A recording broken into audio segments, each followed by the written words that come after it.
Well, thank you, Chair Morgan, and thank you, Spokesman Kiker and members.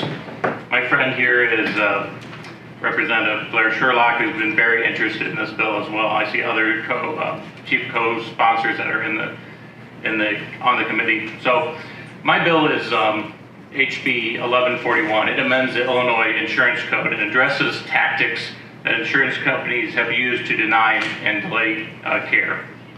They have used in the past pre-authorization of use, step therapy, denials of care, inadequate networks, price fixing, underpayment, and now we see a new tactic that was introduced in Missouri, New York, and Connecticut, where they have reduced coverage or removed coverage or denied care for anesthesia services that exceed an arbitrary length of time. For example, if the average lap appendectomy in the nation is an hour and a half, they would have their policy would have been to deny any anesthesia services or payment for anesthesia services after an hour and a half.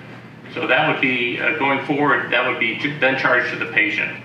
So you can imagine that would create surprise medical bills, and patients who had thought they had anesthesia coverage and anesthesia insurance would then be billed for a procedure that went over arbitrary length of time. This is in no control of the patient, and obviously it's in very little control of the anesthesiologist, and oftentimes even the surgeon has no control of the length of surgery. If there's a complication, if there's abnormal anatomy, sometimes there's equipment failure, and you can imagine what this may do to teaching hospitals who often have longer than average surgery times as they're teaching residents, surgery residents, anesthesia residents, surgical techs, nurses, and so that would greatly affect those surgeries that go overtime. Also, subconsciously a surgeon may not take on, or an anesthesiologist may not take on a patient that's going to be, expected to be complicated or to have abnormal anatomy, because that would be probable over the length of time that they would be able to be compensated. And then also you have the surgeon that may rush care, may rush surgery. So you can see in many ways this is an outrageous bill, or an outrageous policy that they tried to enact. And HB 1141 makes sure that this does not happen in Illinois. It forbids in any way denial of coverage or denial of care based on the length of time of anesthesia services, and it's supported bipartisanly, and it's also supported by ISMS.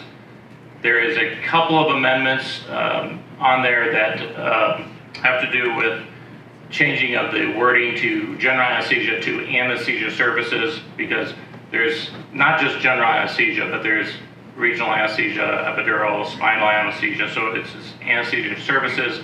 That's an amendment that you'll be voting on today, as well as medical necessity is oftentimes not according to the anesthesiologist, but the medical necessity wording is usually a surgeon, and so that would be the other amendment. And also the public aid code is language is in there. It exempts public aid code from having to follow this bill. I request a floor amendment, a late request for language that also would exempt MCOs for Medicaid as well from being regulated by this bill.